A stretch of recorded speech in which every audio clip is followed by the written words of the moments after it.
morning, and welcome back to Love Thy Number. I am super excited today because I got rid of Doug for a day.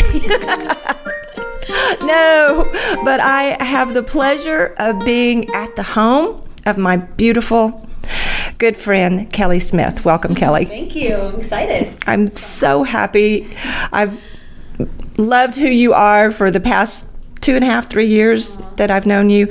Sadly, you live all the way in Peachtree City, and I live out in the country. Literally opposite sides. Yes, opposite sides of, hard to say that we're both in Metro Atlanta, but we are. Yep. But love driving around out here with you. So we are going to talk to Kelly. I say we, it's me and my other personality, I guess. Because Kelly is one of the most beautiful heart people I've ever gotten the privilege of knowing and long to know on a deeper level. And we're going to talk about that a little bit. But Kelly is a 4 on the Enneagram. We'll talk about what we love about that number. But Kelly, why don't you tell us a little bit about yourself? Yeah, sure. I am a lot of things. I'm a lot of things.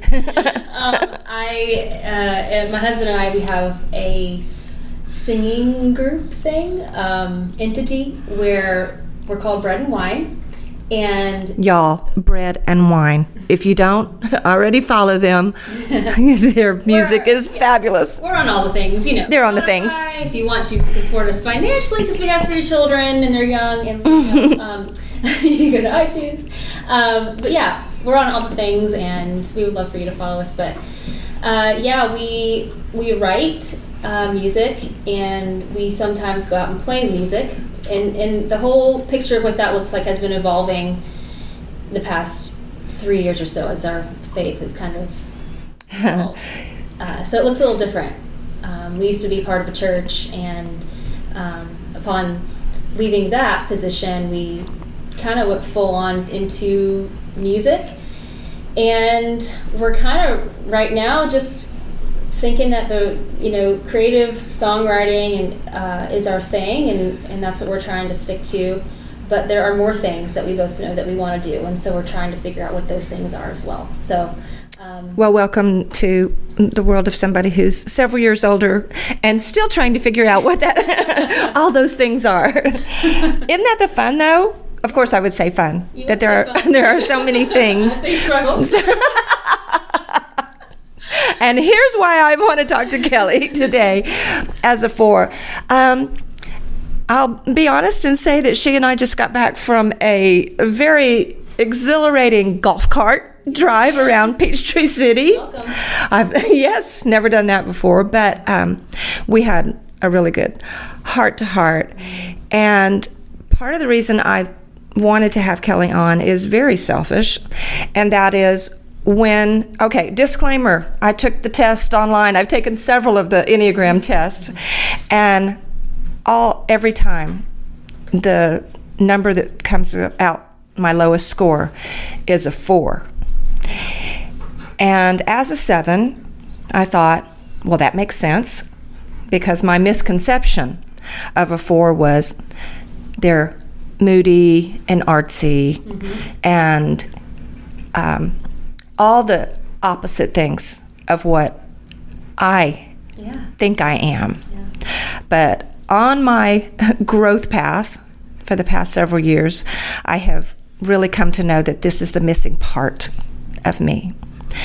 And that's why I wanted to ask Kelly just to elaborate, kind of reiterate as it is what we talked about in the golf cart, and tell me how you see your gift of being a 4, and how that, after our discussion, maybe, how you see that is such a compliment to those of us who have maybe are more in the head and are not as in touch with our heart as the 4 is.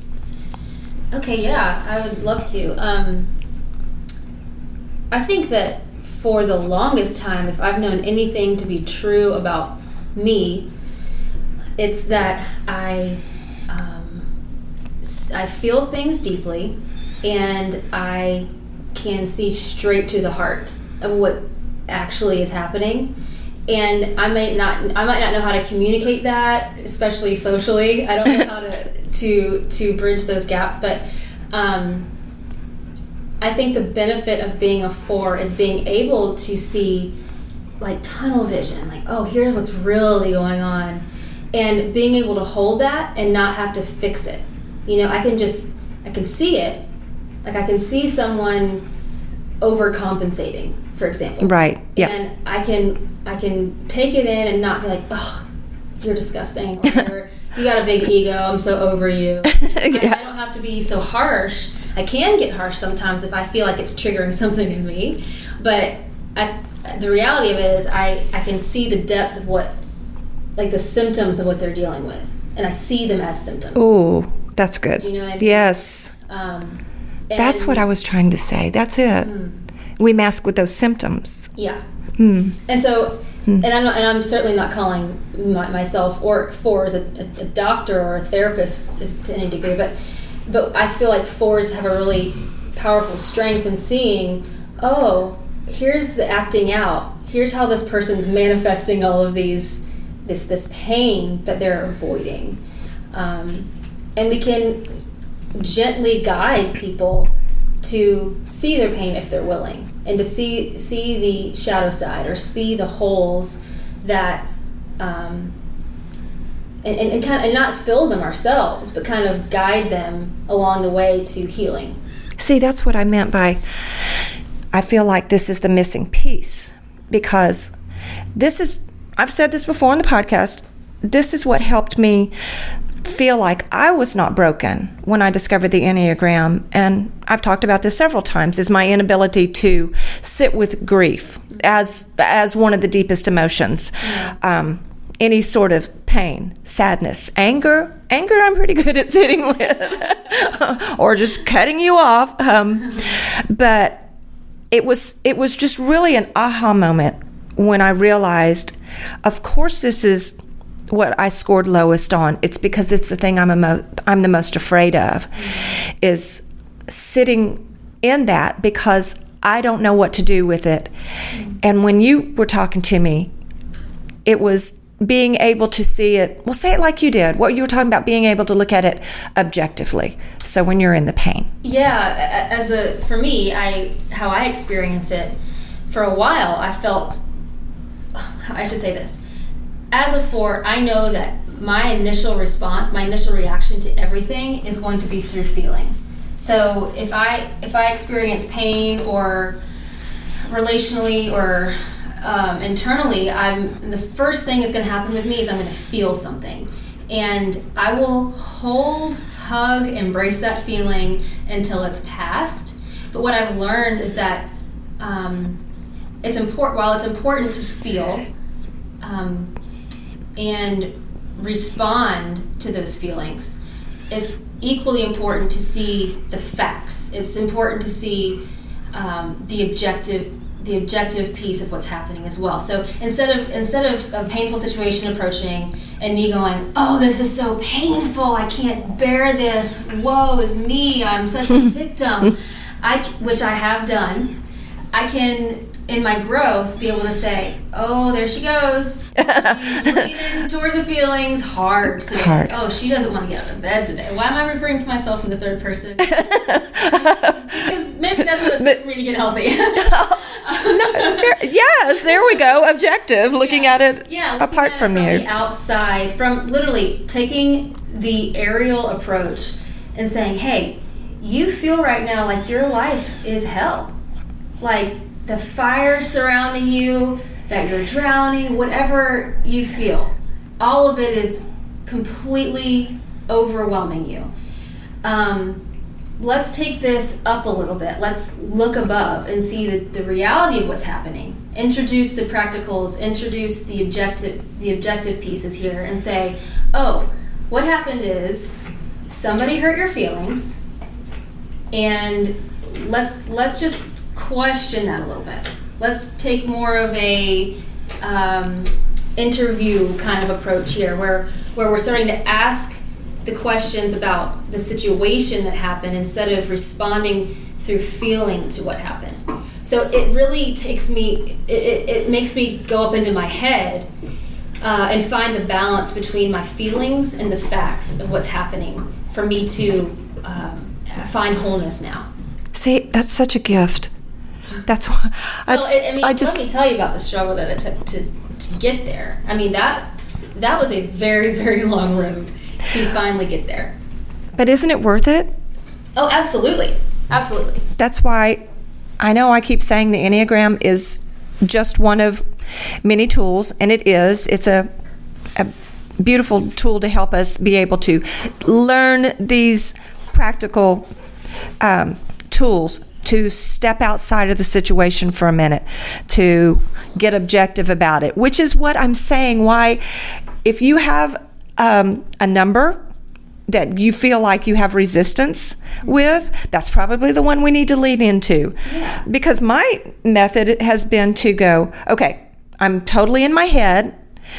What's going on here?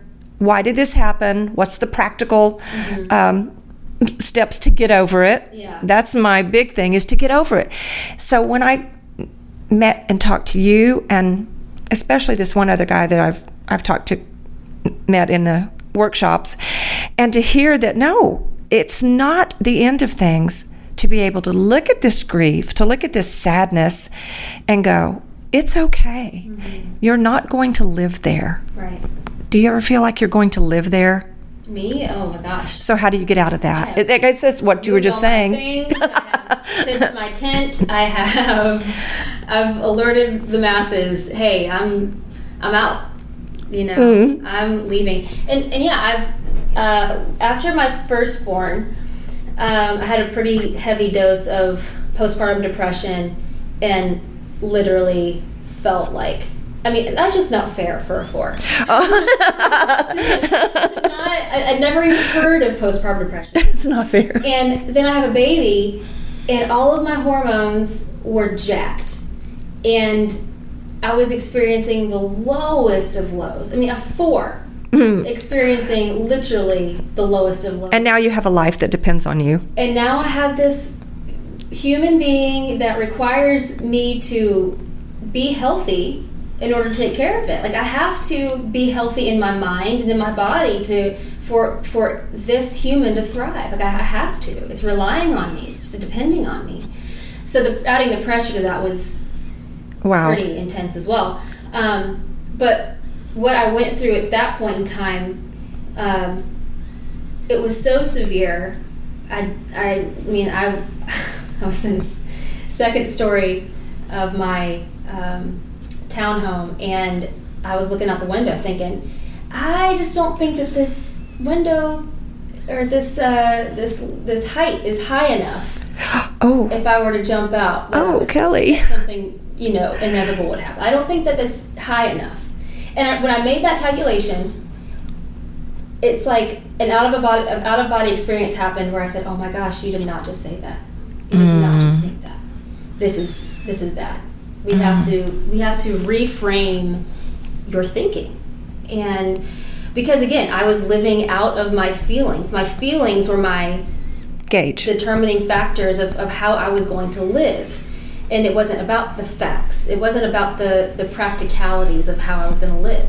It was I was reacting and responding through feeling and everything. So at that time, I had a really strong belief in God, and I still do. It's just different. But at the time, I was thinking, or I felt like I heard from God that I needed to write down every single negative thought that I would have about being a mother. So, for example, I'm a terrible mother. I am inadequate. Blah, blah, blah. All the things. But I felt like I should leave a space between each lie. Or what I call it, a lie. And not lie. You said a lie. L-I-E. Yeah. That's important. So okay. I left a space, but I took up a whole couple pages of all of these things that I believed, like, my son is better off without me. There's so many people in my family that could take care of this child better than I could, so why not just go ahead and leave this child with them, like all of these horrible things. Though I was so in love with my child, it was bonkers.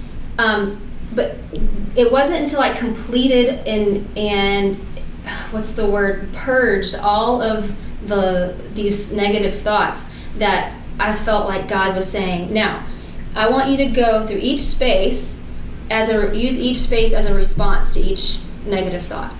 And this is where this practicality thing began for me. Oh my gosh. So I shifted, and it wasn't just like from, I'm a terrible mother to, you're an amazing mother. It went from, I'm a terrible mother to, I'm an amazing mother because I do this, or because when my son does this, I react like this, or I feel this.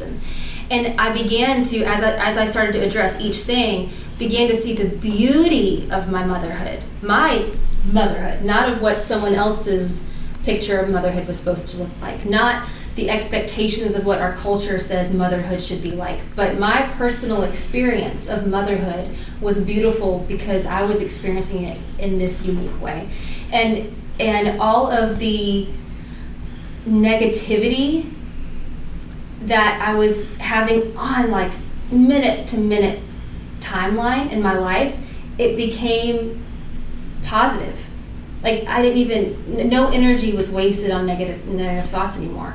It just went from like, you're just being stupid, Kelly. You're an awesome mom. And when I saw how, like it wasn't just like I got healed. God healed me. It wasn't like I took depression medication and I got healed, like, or it helped me. This was like pure, hard mental exercises, like practice. And you know, I'm not debunking, or I'm not judging anyone for taking medication. That's not what this is about. No, this is not at all.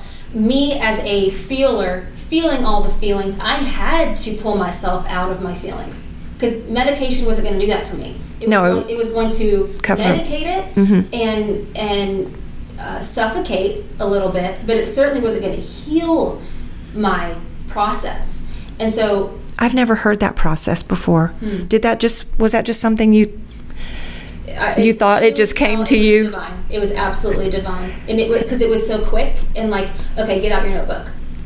Like you're going to write this down. This is just, not to make this about me, but I'm going to. No, I love this because this is why I wanted to have this conversation with you, is to understand the parts of myself as a 7. And as we've been told, true or not, we have a half range of emotions. And I hate to even use the word negative. When we call them the negative emotions, it's the only word we have, I guess. Right. It's common knowledge is sadness, grief. But I don't think they are anymore. And disclaimer, she has made me cry 5 times since I've been here. For someone that doesn't have many emotions, I don't know what's happening here. What's happening?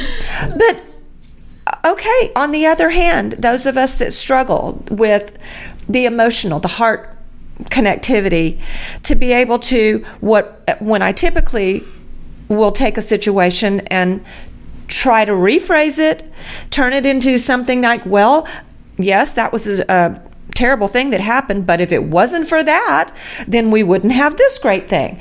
And while I think that's a fine thing to do in retrospect, it's really difficult for somebody who's going through a difficult time to say, well, you know, and this is a horrible example that just came to my mind. I would never say this. This was not me, but I have heard people have experienced when a mother loses a child, for somebody to say, well, you're young, at least you can still have more.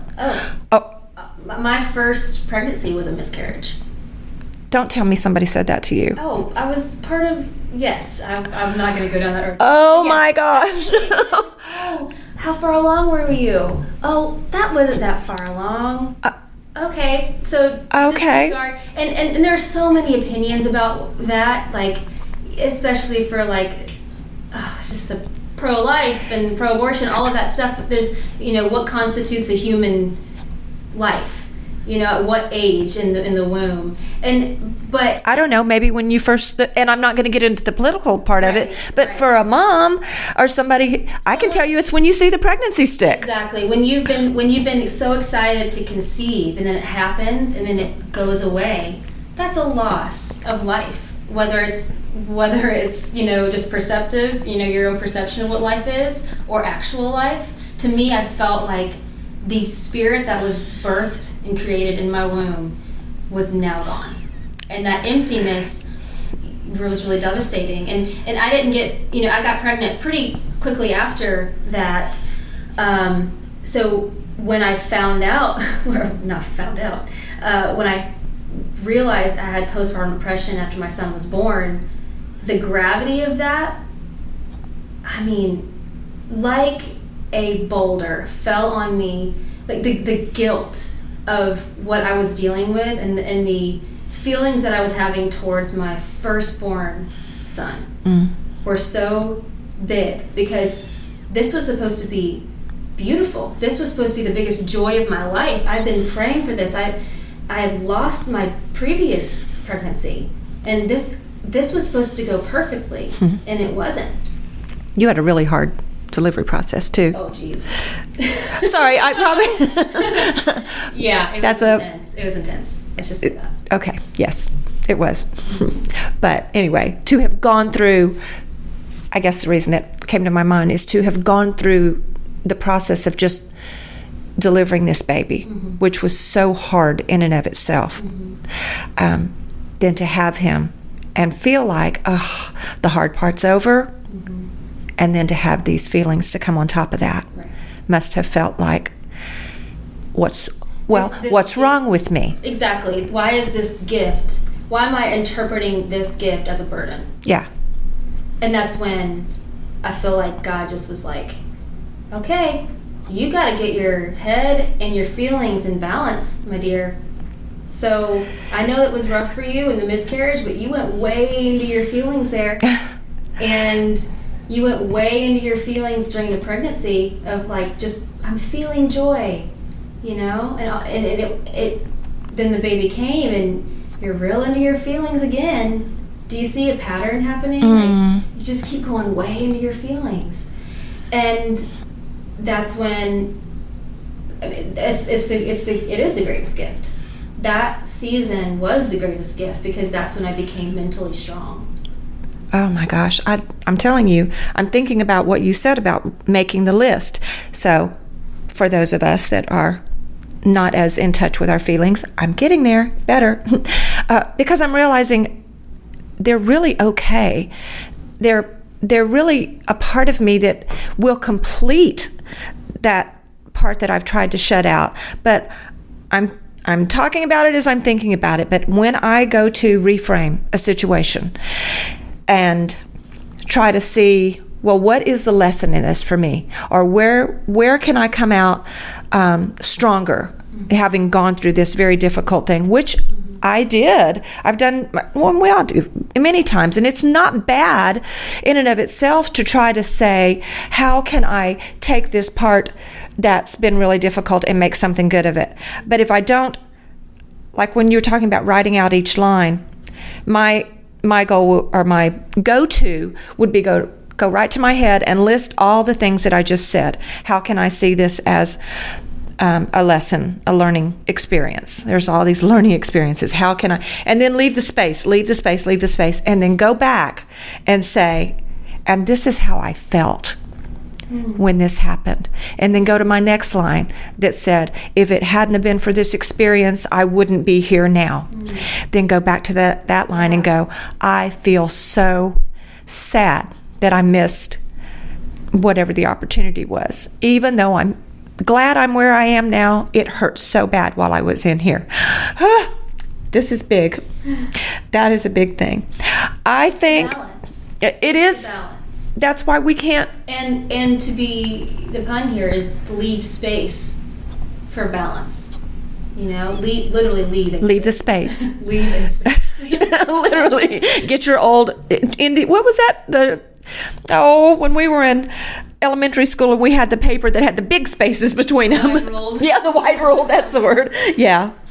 Well, what I would like to do is I would like to take a break, wrap up this one session, and come back. And now that we've talked about these aspects that we have in particular, I want to go back and let you, if you want to read it directly, but it's something you put on Instagram that was like, oh my gosh.